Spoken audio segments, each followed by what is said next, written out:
George and I were talking today about our,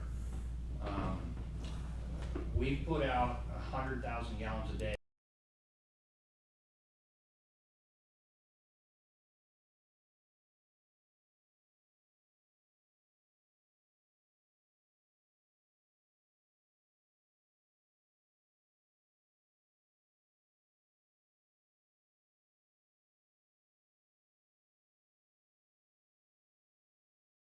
Is not nothing. I don't know that that's enough to supply everything in town, but it certainly, I mean, that would be An idea. Yeah, if we found a way to do that, instead of just sending it out into Mud Creek, we'd build a water tower.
I sure would like to cut a few of them off. You can. That you have to close, we can, they can be done. Eli can come in and close the wells and do it. Yeah, we did one there. Yeah, they did one by. It made a wonderful bumper. Like if I was in the body business, it would have been great. But I don't like body work. All right. I'm gonna open the, start with opening the Building and Planning Commission meeting. We'll start with the Pledge of Allegiance. I pledge allegiance to the flag of the United States of America and to the republic for which it stands, one nation, under God, indivisible, with liberty and justice for all. Okay, tonight's meeting, I'm gonna try to keep a couple things short and sweet, because we got some people that are trying to get some things done. For the Plan Commission, we have some rules adopted. We sent these out a couple months ago. These were the rules, if you want to look at them, if anybody needs to.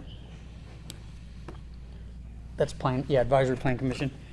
We also have them up here for the BZA, but those we need to adopt tonight, so we can forward them on to the town council. We don't have to forward them to the town council. We just have to adopt If we them. pass them, or we adopt them, they're adopted. Oh, okay. We just have to take file one, them yeah. with the clerk and Okay. say, these are our official rules. Now, It's been a long day. when you adopt these rules, as a matter of procedure, if you remember what happened in Brownsburg last year, they lost their case in court where they annexed a section of the county outside of Brownsburg, and they didn't follow their own rules in And they lost. annexation, so that's why they lost. So if we adopt rules, we have to follow our rules. So that's the only reason that those are important to review and know.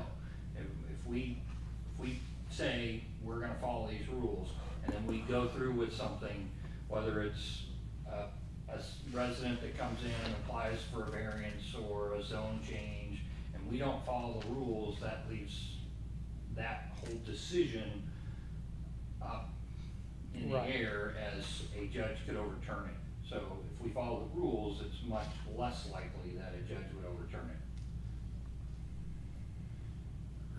We sent these out back in March. February 2nd was the first time they got sent to everybody. Okay. And then when I was just going through paperwork this last couple of weeks, I noticed that they were still unsigned, and I was like, oh, I guess we didn't formally adopt them. Okay. So, So, the floor is, do we need to just take a vote to adopt them, or do we need a motion? And, yeah, we need to have a motion and everything, yeah. So, at this point, we're looking for a motion to adopt and the rules as written. Also move.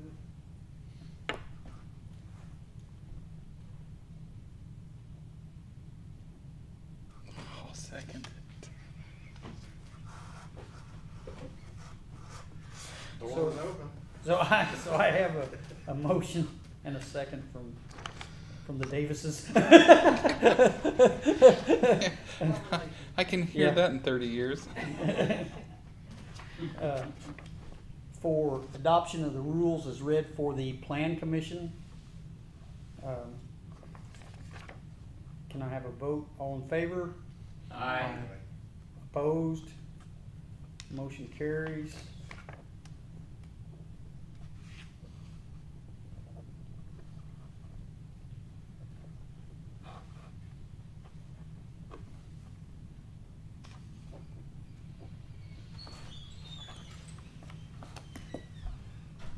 So I'm gonna close the Plan Commission meeting, and we're gonna open up the BZA meeting for our rules for the BZA meeting.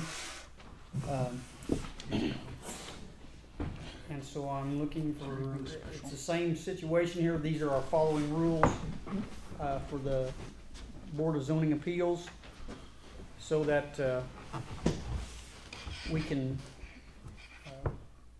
we'll have a set of rules and guidelines to go by. I'm just going over and refreshing. Okay. It's been a long day. for the most part, the rules didn't really change much from the previous set of rules. We just changed it to reflect that we now have a UDO instead of a subdivision control ordinance and a building and zoning ordinance. So we combined those to a unified development ordinance, and that's why we redid the rules, is to put that abbreviation and That's fine. I just wanted to designation in there. refresh the memory. Sure. So, So do I have a motion from anyone? I'll make the motion. So I have a motion from Nick Davis to adopt the Plan Commission rules. I wanna adopt it too. Eric's gonna. Eric Hawkson, second.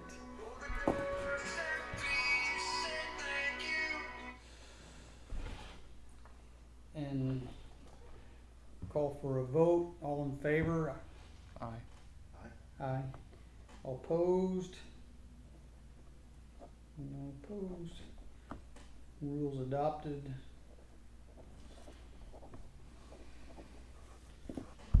And that's all we really have for the BZA tonight, so I'm gonna close the BZA meeting and reopen the Plan Commission meeting. Leanne, I know you had something going on. Yeah, I'm waiting for Jim. to Okay, text that's me. fine. He's- That's he's fine. supposed to pick So me I up. didn't want you to, I didn't wanna hold you up any longer than we had to. So, really the only thing I had, we talked somewhat last time about, the comprehensive plan and doing some kind of review, of our, existing land use and goals and objectives was kind of where I was kind of trying to head to a little bit. And everybody has a current copy of the Yes. Keep forgetting to bring it. comprehensive plan as it was passed back in 2009. I believe I got that by way of email. Yes, you probably did. All right. I have plenty of them printed out in 3-ring binders if you want them, a hard copy also, but just let me know. I have mine, I just forget it. So I didn't know if anybody's had a chance to overview any of this. I've been doing some of the things that we've looked at are things that we have done in here, but you know, if you look at goals and objectives, we've got it talks about community-wide versus housing versus open space and recreation, community facilities, you know, those kinds of things. And then we get into land use plan, and I guess that's probably the one, I guess we probably have a large, as we're starting to see some development. I mean, it's gonna come harder and faster the next few years, just based on some things I'm understanding. Plainfield's putting a second sewer line in. They're gonna start coming south. They're working down around 600 south consistently, trying to make a tie-in. So, you know, things are coming this way. We've got Mike Woolard on the north side here looking to do some development around the lake. You know, I think we've got some, James is still interested in trying to find somebody to develop his place. So I think we've got some things that are there. I think the interchange at 39, if they ever finish it, is going to help bring some things this way. I know that they've talked about 2 more warehouses north of 39 now. I've been doing some work for a contractor down there that pours concrete in the warehouses. That's what they do for a living. And they're bidding 2 more warehouses on the north side that are in planning stage currently for next year. Dennis Dawes from the county commissioners says they have already plans for 12 more additional warehouses that are not even, like, they haven't even broken. They haven't even broken down. Okay, so that's yeah. So that's, I just know what Jeff was telling me. Sure. So, you know, 2 was a lot, 12's a whole lot. Right. Well, so the old theme park ground is probably a big portion of it, and then North of Well, Love's. everything north of 70 on both sides of 39 are getting developed, so it's just gonna continue crawling. Do you know where the road is that everybody would go in and mud and 4-wheel drive, and then they always had barricades up and all that just north of Love's? there was a driveway back there. All that ground in there. Kind of behind Cables for Less, where I used to work. Yeah, it's gonna go south of that. It's south So of it's that, yeah. south. It's all that property south of that, between there and Love's, and then all the way to almost to the golf. There's a cemetery, old cemetery back in there by the golf ball. It's right on the backside back Yeah. there, where the creek's at, basically. Yeah. So that's all. I mean, that's going to come. You know, so housing is driving very hard for that. You know, and as those warehouses come in, I think it's going to really drive us for more housing. So I guess that's kind of one of the things we need to look at. We're looking at annexation. I keep talking to landowners. I haven't had any luck yet. You know, it's just till somebody finally pulls the trigger, I don't know what's going to happen. You know, I can't get a yes, no. It's just yeah, they like the idea, but nobody's ready to sign the dotted line. So I think it's a timing issue, you know. And I hate to say it, but at some point it may be a timing issue if somebody comes around with a big enough checkbook. Yeah. So, I wondered if that was it. Everyone going out for big. so I don't know. But as I wouldn't say it's they're holding out for anything. They're just not. well, I mean, Why change? yeah. Nothing wrong right now. Why? But we've got quite a bit of ground that is easily developable, you know, that's within the town. Even the Baker farm, or Barker, I guess is actually his last, Barker's, the old Mitchell farm south of here that he cuts hay on. You know, there's 18 or 20 acres there that could easily be developed. And as that comes, it's gonna just start stepping out. I mean, once it starts, it'll it'll come pretty quick. What about the property just south of the library? Is that in the So town? that's, the property south of the library is part of James's. That's all Okay. James's.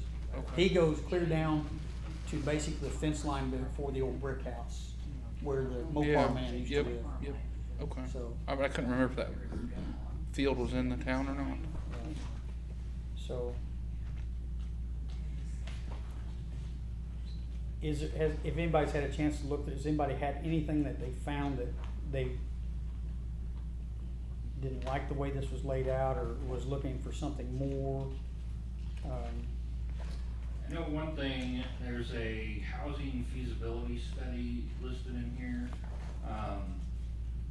Everything that I could, research on housing feasibility studies, it's a two-sided coin that if you get the right side of the coin up, everything's sunny for you. If you get the wrong side of the coin up, all of a sudden you're tied into doing something that you don't wanna do. So there are other towns that have opted to do other types of things besides a feasibility study, and so I would like to make sure that whichever direction we decide to go, that we're looking at all the pros and cons of everything. Sure. And a feasibility study may not be what we want, because it could paint us into a corner, so to speak, on something that we didn't want to have happen. That's interesting, I hadn't, When I wasn't familiar with what a housing feasibility study was, so I Googled things, and there are some towns that they felt like they got their hands tied by doing that. because if they didn't It follow gave what them- the study said, Right. they were doing It something. gave them a result that they said, we don't wanna do that, and it was like, tough, you did this, now you're stuck doing it, so kind of, I don't. That's kind of interesting. Yeah, it's just another one of those, no good deed goes unpunished kind of thing. Yeah, yeah. Well, that's, I think from the standpoint, this is just my opinion, we're gonna have to let landowners drive a lot of that development. I think the biggest thing we've gotta figure out is how to help support that development. And that's the things with sewer and water and those kinds of things, is we can get that down the road. I know you'd had some conversation about looking at grants for water at some point, or somebody had said something about grants for water. Maybe it wasn't you, Doug, I may be wrong. Well, I mean, Okra does a lot of grants for water, so does the EPA. It's just a matter of, what you qualify for. I mean, our quiet little town is kind of in a really odd spot. I know with, looking at the sewer and the wastewater treatment plant stuff, our median household income in town is $73,000 a year, which is higher than a good portion of rural Indiana. So we're in that, if you go to USDA and say, I want a loan or I want a grant, they're gonna say, no, you're too rich, you're too wealthy. And, it's kinda like you're in that little gray zone where, well, we're just above what they would consider us worthy of a grant, but we're below being able to just fork out money and do whatever we want. So those are definitely things that we have to make sure to keep our eye on. I mean, obviously, if we had a daddy Warbucks, we could Sure. just do whatever we want, but.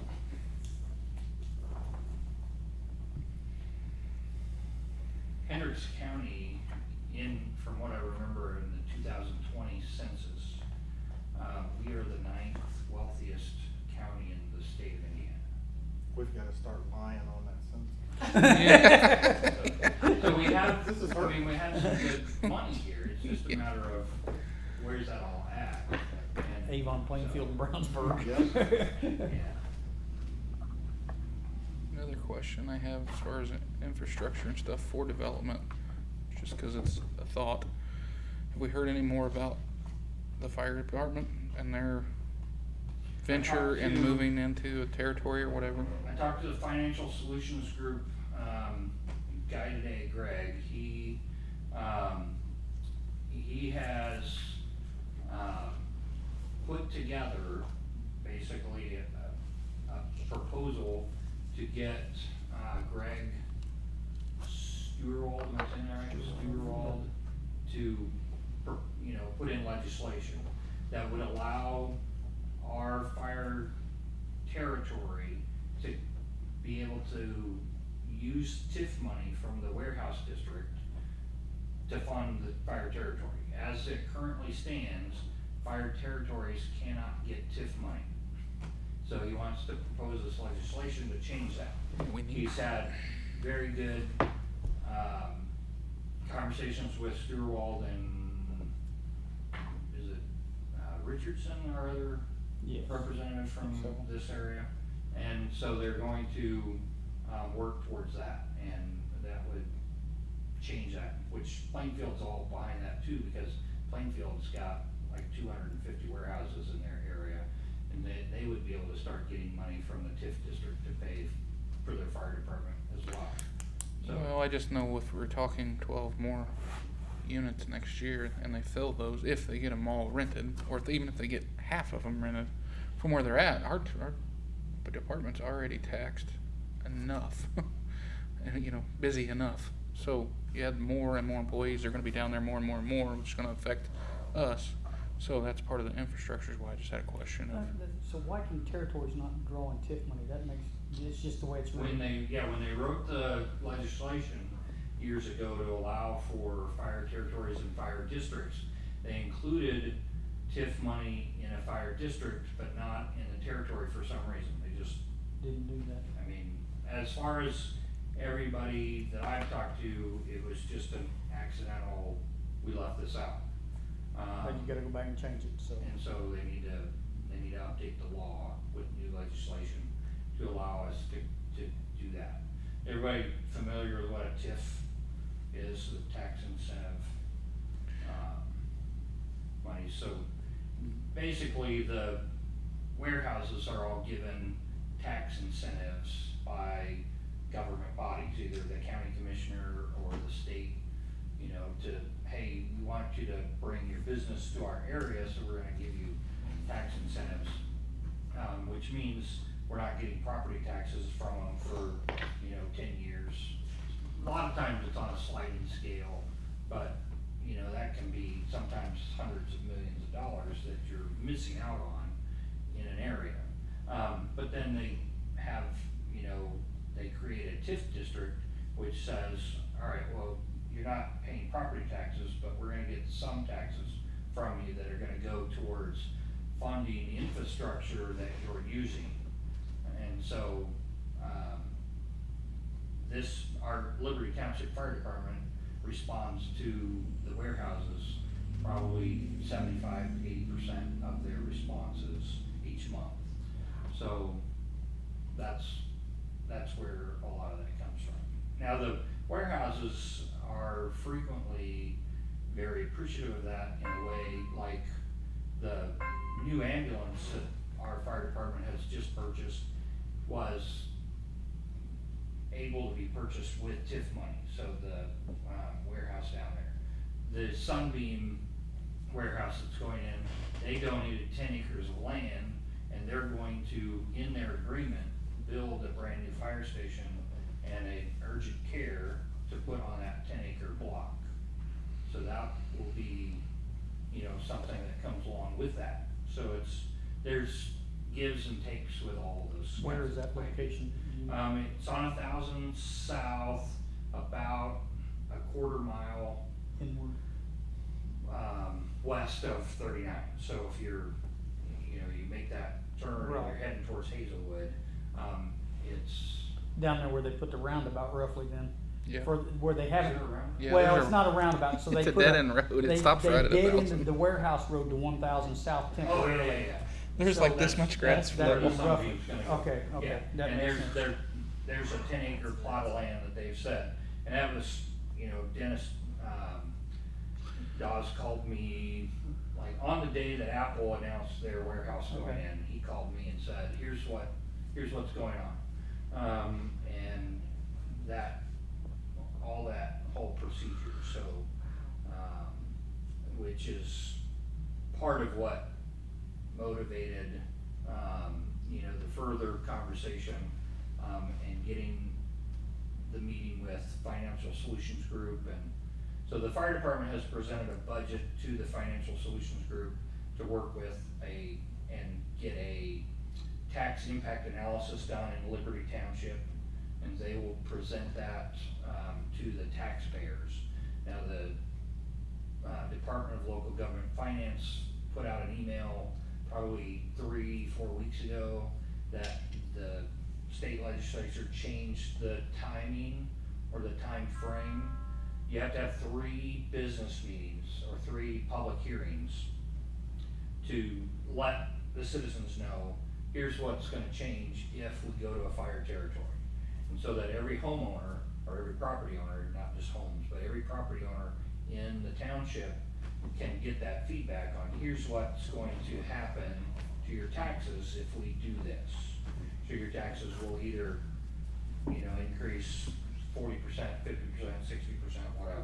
And they'll give you that idea of, if the fire department gets this budget, here's what your property taxes are gonna do. And so then you get to vote on yay or nay. I want my taxes to go up, and I wanna have, this, fire territory instilled, or no, I don't want my taxes to go up, and I don't want I don't want the fire department to switch over from a township trustee run budget to a fire department run budget. So I'm trying to figure out how much of a vicinity will that incorporate? The whole township. The whole township, all of Liberty Township. They are responsible for all of Liberty Township, including So basically Miles Road to 200 west 400 south. and to- 300 Is it- north. The bump in the road in 39, that's Yeah, 300 up there by north. Marks. 300 north, 300 South, cents. or 300 south, I'm sorry, 300 south. It's north of us. North of us, yes. All the way I was going down the to- right direction, just had to run. Down Yeah. to just south Hendricks of County the Road. interstate. Yeah, just to Yeah. Hendricks County Road. Cause like we're 350 west, my husband and I, Nope, Your Mill you- Creek. Yep, your Mill Creek Yeah, Fire you're in Department. Hendricks Township. Yep, but this right here is called. Liberty. This is Liberty. This Yes. is Liberty. Is there one called Lincoln? Lincoln is Brownsburg. That's right, cause I used to live in Brownsburg. So I have a question about that. I'm just curious mind. So hypothetically, you said they got 10 acres down there and they're gonna build them a firehouse, fire station and all that, right? And they're gonna staff it and I'm sure the urgent care side will probably be staffed by their own urgent care people or something. That, they're probably gonna. They reduce it. have reached out to both Hendricks Regional Health and IU Health and said, who wants it? Okay, so, but what I mean is it's not gonna Who be wants to staffed, staff it? it's not gonna be staffed by the fire department. Correct.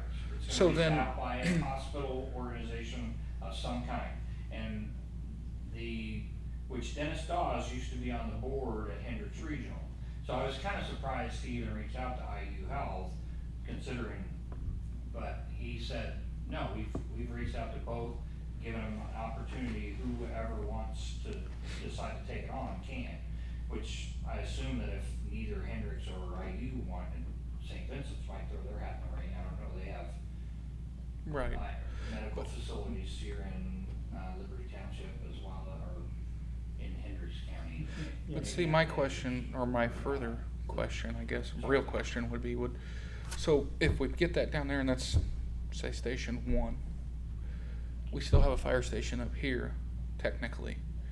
It's older, whatever, but if they're provided with the funding to staff both places, even if it's minimal staff. I wouldn't do that. I'd staff one fire station full-time. Well, I'm just saying, if they were, technically, is the town looking at, or are they just gonna hypothetically move, if they get a new facility down there, let them move out of the town, down to Hazelwood? Well, Or will we, as it currently is, if it's continues to be just a, fire department of Liberty Township, Mhm. for whatever reason, they don't they have their own operating board, and so they get to decide that all on their own. If they become a fire territory, the town of Clayton gets to appoint board members, and the township trustee gets to appoint board members, and then that board decides all those things.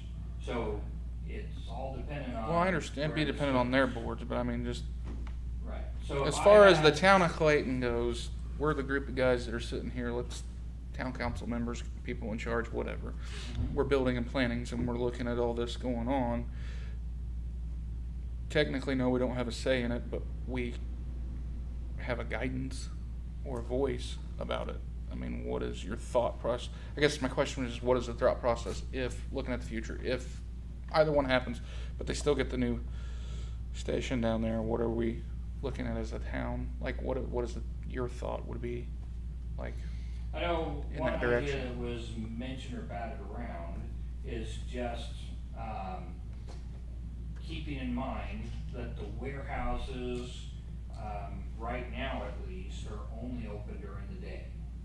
So if they had a budget for a 4-person crew, then could that 4-person crew be stationed at that new fire station down there during the day, and then come and sleep at this station at night? Because at night, the majority of the runs are here in town. Although they don't get a lot of runs in town still, even with that. I mean, the number of runs they do into the, town limits is still very low. No, Which is good, that right. we're not a town with a lot of. I was just looking at our, fires every day. I was just thinking about the, what do they call that? It's not the fire rating, but they rate your homeowner's insurance and all that stuff. How close your fire departments are, how It's- close water is. Water is the biggest one. That kind of The stuff, they vicinity- look at that, yeah, so- the fire rating. I would think the town should have some, at some capacity, should have some advisory into, no matter what happens. I can just- tell you this. That was just my thought process. My If- brain goes that If way. you go from a volunteer trustee counted fire department to a fire territory with a full-time staff, your rating will go down. I don't care if they're 10 miles away. Because they know they have training personnel 24 hours a day, 7 days a week. Makes sense. It was just a thought I had. Currently, we do not have coverage 24/7. No, I know we don't. Currently, we have, paid standby folks from 8 AM to 8 PM. And that's not even 100% right now because they have such a hard time attracting people at the rate that they're able to pay here at Liberty Township. No, I know all about So that. I they just, I mean, yeah, it was just unfortunately, they're. a development part of the plan No. Yeah, and. was a question, you know.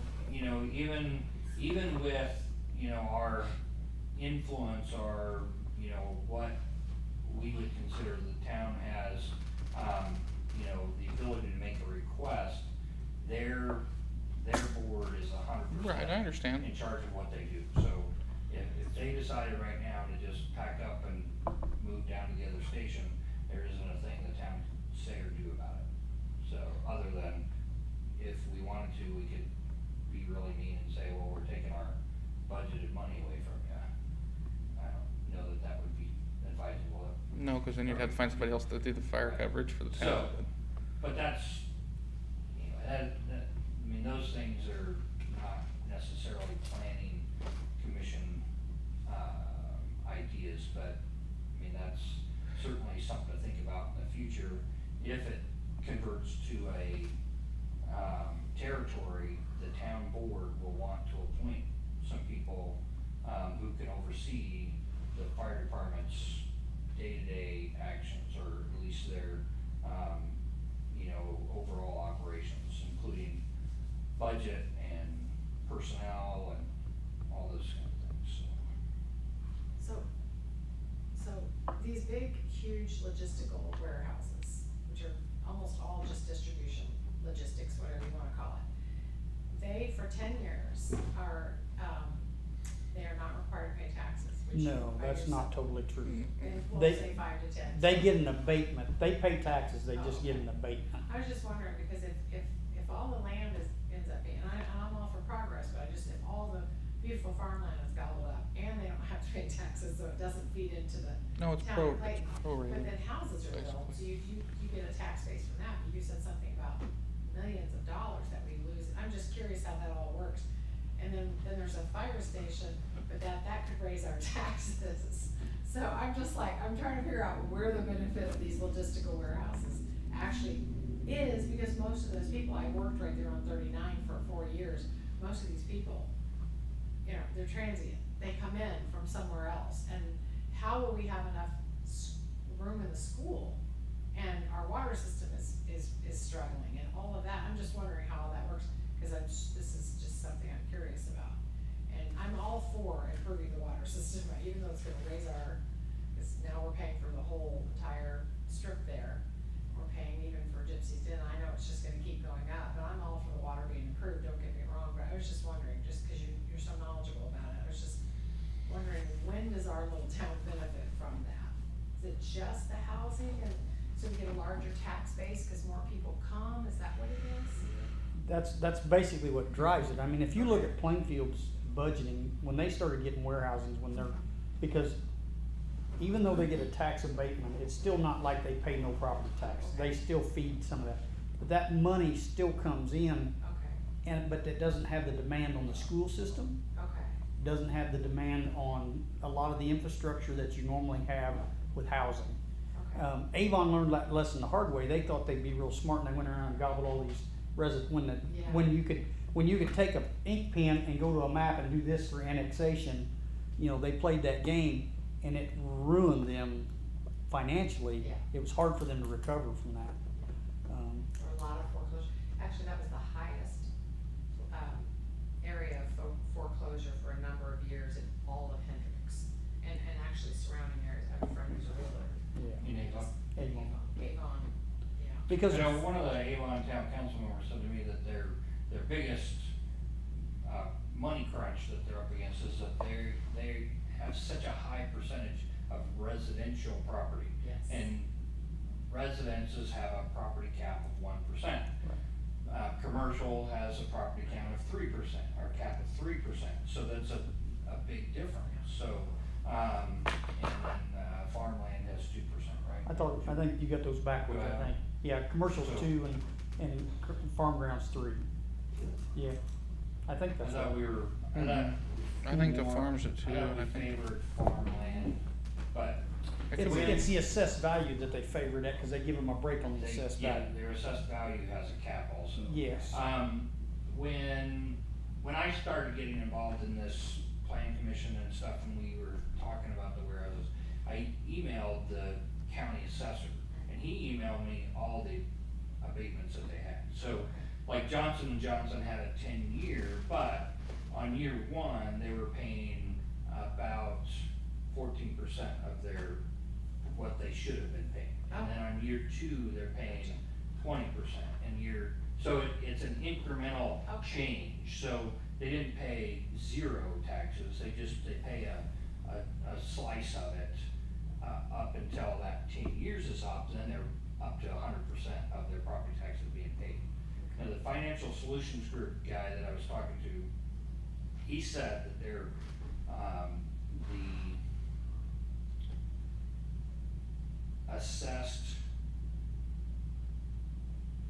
how did he word it? It's not the real value, but the assessed potential value of all those warehouses down there right now is $340 million. It'd take a lot of houses to get to that. Now, Clayton That is though, insane. which he said Clayton with our corporate limits, Clayton's assessed value right now is $30 million. So, I mean, it was kinda odd to think about that, but, you know, when I thought about that, I said, oh, wow, we have $30 million of assessed value in Clayton. That's awesome.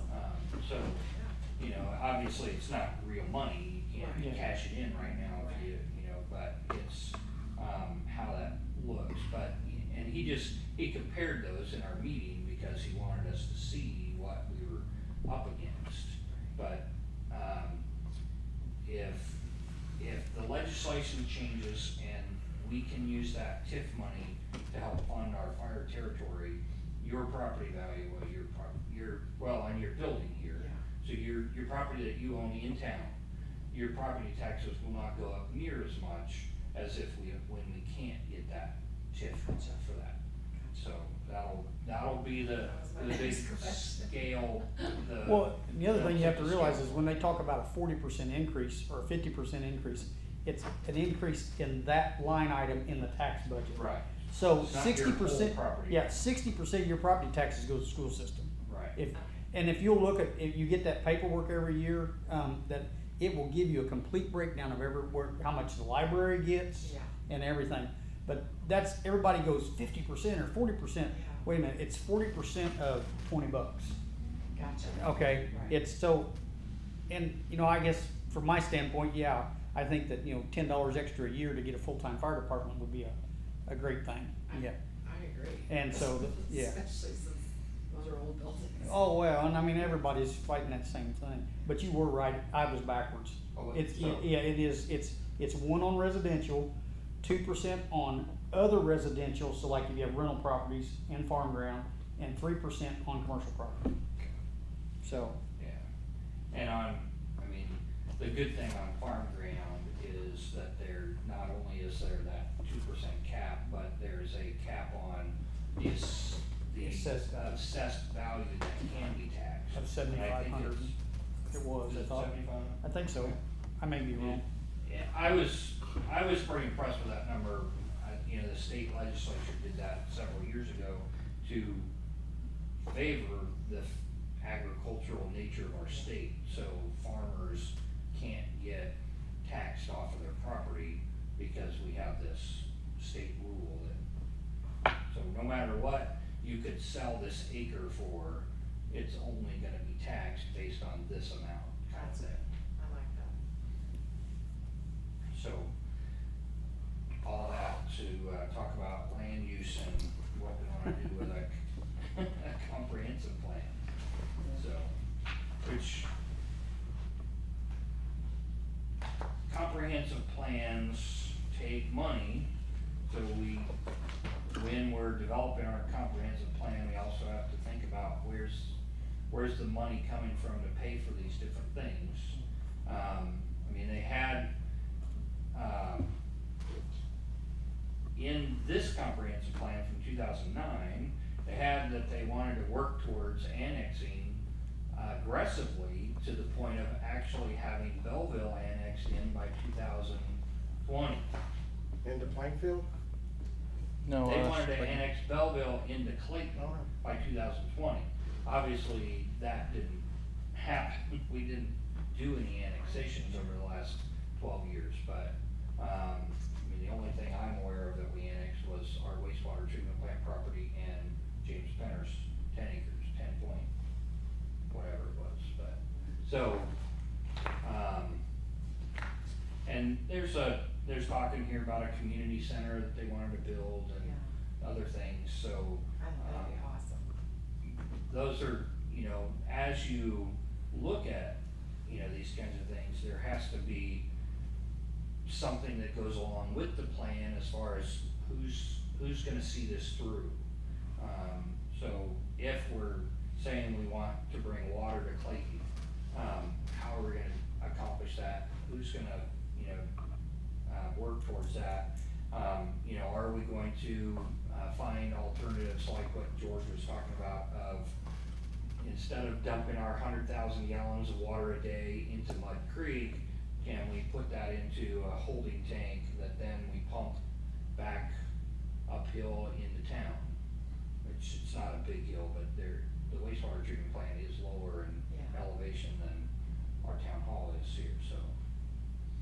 But, so those are all definitely things we have to look at, with that concept is where does all this fit, come into, we have to get homeowner and business owner buy-in to all of these things as well.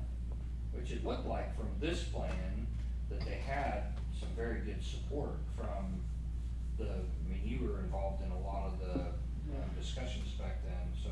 We had a lot of people were, the water one was always a hot topic because there's plenty of water in this town. It may not always be the greatest, like you've got probably high sulfur water over there or something, if it's ranked. But when the water table's only 30 foot down, nobody wants to have city water put in, because it doesn't cost a lot to punch a well and that kind of stuff, That's always been an issue. To me, water in this town as exists today is not an issue of drinking water or a safe supply of drinking water. It's more of a fire protection issue. And that's why I'd like to see us develop a plan that provides us with a fire protection system that maybe we can advance onto as we get development for city water.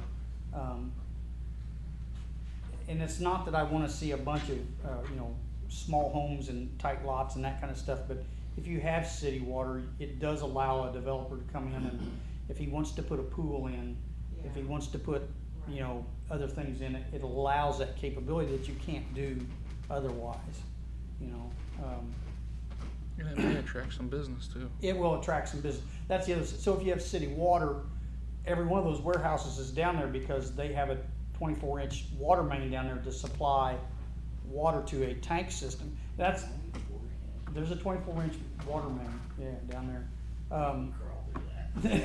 Yeah, that feeds water to them. But see, even, and this is something I learned when I was down there working, is south of I-70, the new ones that are going in there, south of the old TA truck stop, they have a support fire system they built for those warehouses. Oh, wow. They put a 20,000 gallon above ground tank and a fire pump in, so that if one of those warehouses has a fire, they're not relying on city water pressure. And the only reason I know it's there is because they were pouring concrete out there when the machine went down, and they called me down there to work on it, and I'm like, oh, what's this building, And they're like, well, we're gonna put fire pumps in here, and I'm like, okay. Which I was somewhat familiar with because I used to deal with those at Allison's. When I worked at Allison's, we had fire pumps there. So it was an interesting concept. So these guys, although they're feeding city water, they have a pump system as well.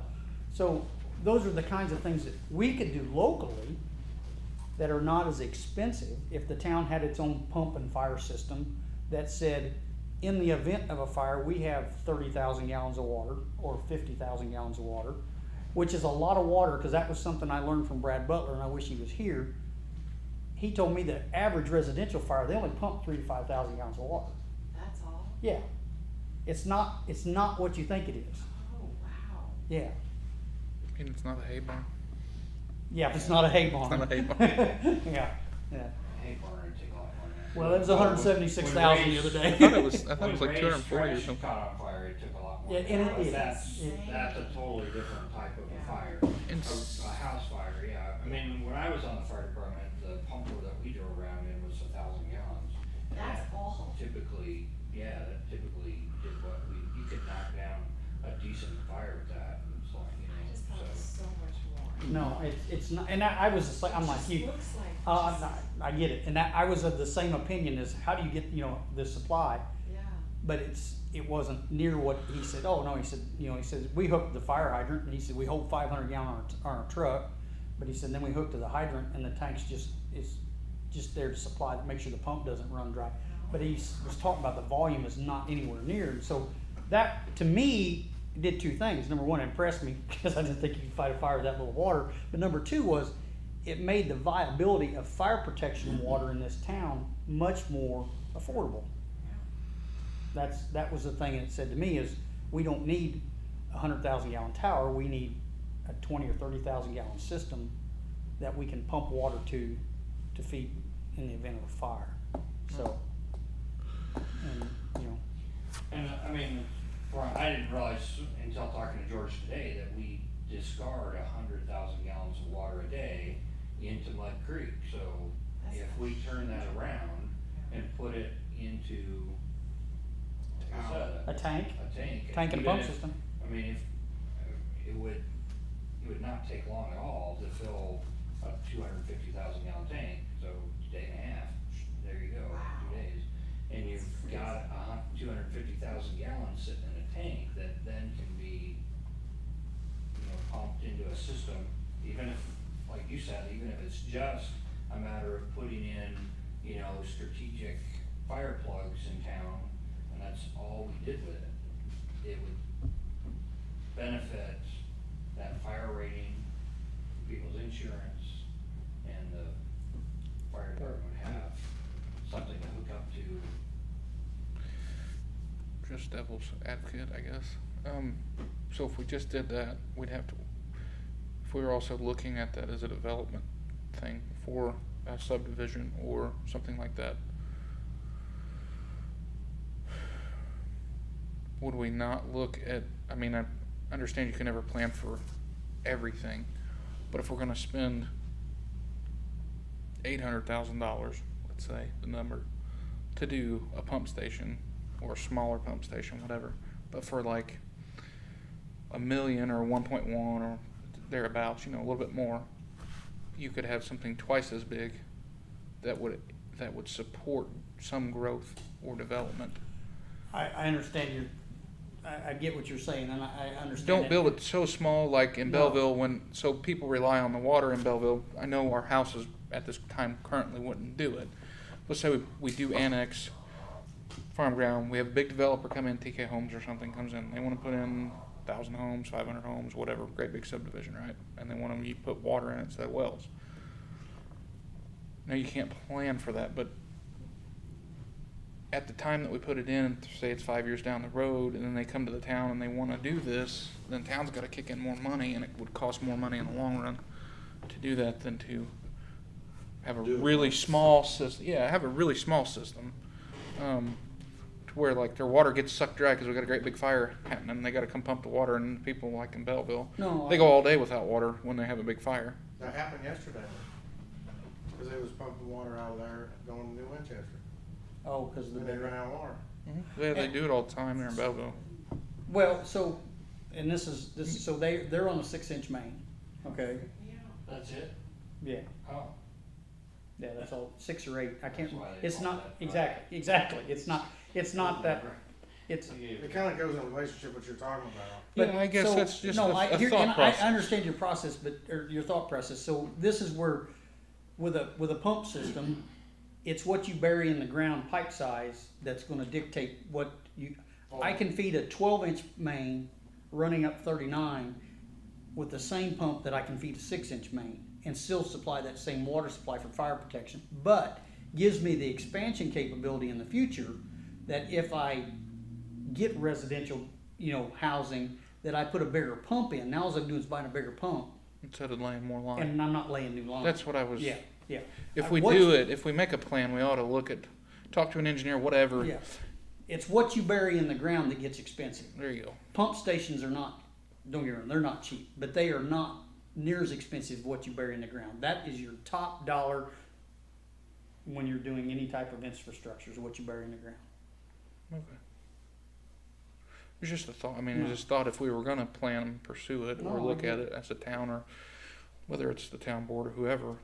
Well, and I know Rob didn't like towers, but if you put a 250,000 gallon tank up in the air, It's gonna You- push it. yeah, you have It's gravity. a ton Yeah. of gravity Right. pushing that pressure. Everybody's got water pressure. And Yeah. And that's why they used to do it, and they We still do it in New it York today. State, that they have tanks on top of these buildings. Buildings in New York and Chicago. They have tanks on for that, and I get that, I'm not opposed to it, what I'm saying is. You don't is like that- the looks of it. No, I don't care about I really don't. What it is the cost of a vertical tower versus a pump station is usually somewhere between 8 and 10 times. Okay, that's my thing, is if we're trying to provide the town with something that is buildable, to add on to, and we wanna start small, let's get the infrastructure in the ground with a pump station, and then as we grow the town and have tax money and can go after the monies to build the tower, I don't have a problem with the tower. My problem with towers is what they cost up front. That's, is versus pump station. Minimal impact to the citizens is what you're Yes, saying. yes. The other side of that is pumps Maintenance. monthly maintenance, Oh, yeah. fuel, electricity.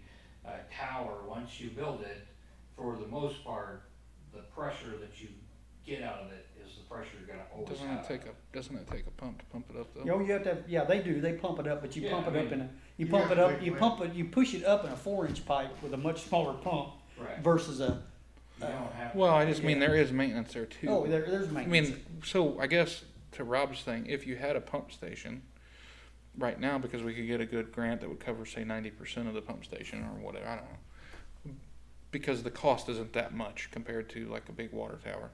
Could we not just build a water tower right next to the pump station and use the pump to pump it up? Oh, yeah, there's all kinds I mean, so you wouldn't be wasting people's money, tax money, basically, or I don't want to even waste it, but let's just say 10 years Well, from now, right, I 15 mean- years from now, we had this pump station and it's worked for 10 years, and now all of a sudden we need a water tower because we've grown triple the size of the town by annexing, and we're putting 4 or 5 subdivisions or something.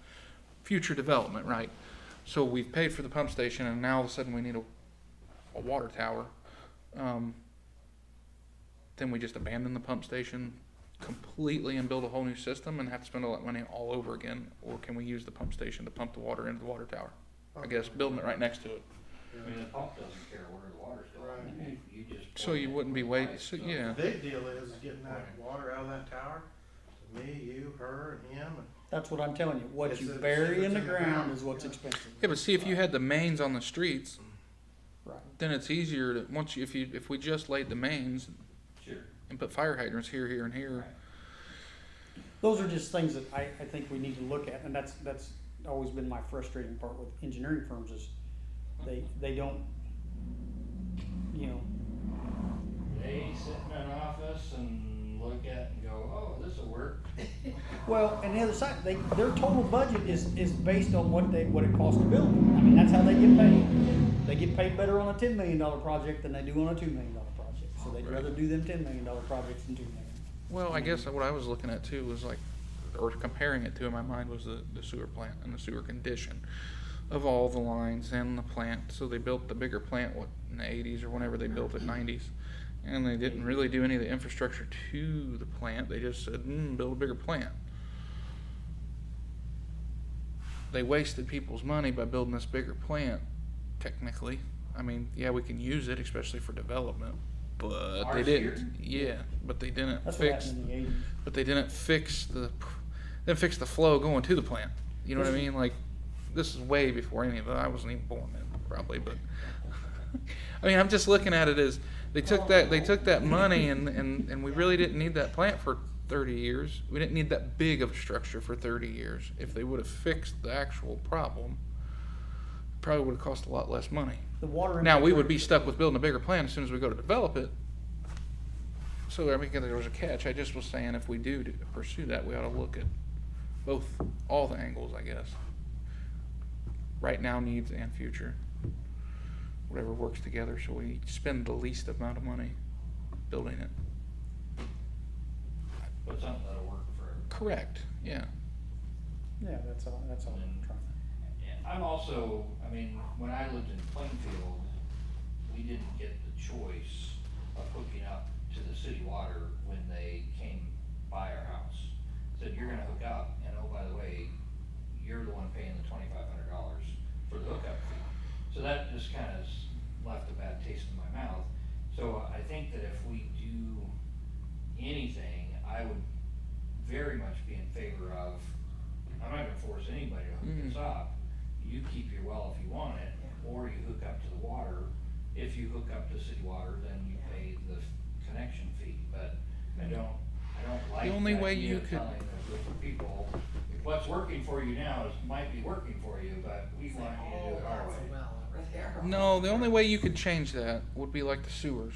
I believe the way that they do it is if we were all on septics here and we just had all new sewer laid in, you do not have to hook up, and they give you they would give you, so at the time they're laying the pipe, it's going to be $2,500 to hook up, okay? You didn't have to hook up because your septic's working, but in 5 years your septic goes out, they will not renew your permit You have to put in a new septic system. You have to hook up to the sewer, and oh, by the way, instead of $2,500, since we got to send a contractor out now it's $5,000 or $7,500 to hook up to it. So you give them yeah, that's the way Well, they but do a that's lot what of they do. towns. That's I what mean, they that's do. how they do it. So what you could do to, Overtime. well, because It seems like, well, now no, we've it's got because you you're in paying that a- lurch, But that's so- what they do with the water systems too. Yeah. They'll let you, if you read, so the Barrett Law is what that's under, Uh-huh. it's Indiana Barrett Law. If you are within so many feet of it and your septic fails, they will not issue a permit, you have to hook to it, Yep. okay? The water systems are the same way, if you have to punch a new well and there's city water at the road, no, you're hooking to the And I water. think it's a great idea to hook up to city water. That way you can regulate, like it should be, you can regulate the sewer. Ain't sewer based off, like Plainfield? Isn't it based off, your sewer bill's based off what you burn in water? Yes, Supposedly, I still had a septic when I lived there, so I didn't have to pay a sewer bill, but, yes, so from what I understand, that's the way it if works. you only use, 1,000 gallons a month in Sure. water, then your sewer bill is X dollars. If you use 10,000 gallons a month Par of for the water, course. your sewer bill is Yeah. higher, right, so it's a prorated. Right. yeah, and there are minimums too. yeah. I think it'd be great. But see, that would be, if you explain, I think if we explained it, if whoever pursues it, you, him, her, whoever, explains, pursues it, and you put your packet together and we go and present it to the town, and you tell the town people, look, we're putting this in for fire, but you do not have to connect at that time we run it through, but if you connect, and whatever the engineers, whoever comes up with the budget for that hookup fee and all that, you explain to them, well, if your well quits, whatever, and you need a new well, you have to hook up. And then it's gonna be X amount of dollars. I think that would be a little easier because it's explained and people aren't so, Here's the other side, is you won't have to force them to hook up, because No. if your well collapses, it's $10,000. right, that's what I Well, mean. Eli's he said it's $6,500 the bare minimum package. Right. So I've had one versus punched, I know. $1,000 to hook up to city water, the math makes it, No brainer. a no-brainer, yeah. So I think that's a very viable option. And that's usually the way it is with the sewer bill Right. as well. If I'm on a sewer or a septic and my septic fails and oh, yeah, we'll issue a permit, but you're gonna spend $15,000 or $20,000 to put in one of Yeah, these 'cause now new you gotta do a mound mound, systems. you can't do the Yeah, buried. because you can't do a finger, we gotta do a mound system, so that's a $15,000 or $25,000 sewer. Over $2,500, you can hook to the city sewer. Where do I start digging, That gets deep, cause you're paying property taxes on it for you to dictate, you gotta have a mound system for $25,000, $30,000, $40,000. Mhm. Rent an excavator and put a finger in it. Yeah. I So- get why they do it. But that's the rules. just a very simple, I mean, usually it is if those services are available, usually that service is a lot cheaper to hook up to than it is the demand for replacing that system, septic or well, either one, just at the cost of what it takes. But- Well, I mean, think about the doubles too. If we had water already run just for fire protection, but it was drinkable water, I bet Dwayne would rather hooked Oh, up absolutely, for every 'cause he one of them, pump- because he could regulate it, make sure that the tenants, Well- everything's getting paid for them, everything's handled. So he has certain requirements too, because he's running, I think, one well per house, double, which is legal, okay? But if he would hook two of those together, that's now a public water utility, and he has to test the water every month. Mhm. Those are the things that you run into when you're on a well. The school tests their water every month because they're on a well. That's a public utility that's a public water source. The churches here that are on wells are supposed to test them every month because it's a public water source. So, those are the little things that a lot of people don't realize that have to go on, and you have to do those things just to keep those. So water has a lot of advantages that we don't see, the grocery store. For them, if they would have a drinking fountain, they'd have to test the water. Because it's open to the public. Because it's open to the public, you're gonna be the same way. If you're open to the public and you have a public water source where somebody can come in and get a glass of water, you gotta test the well every month.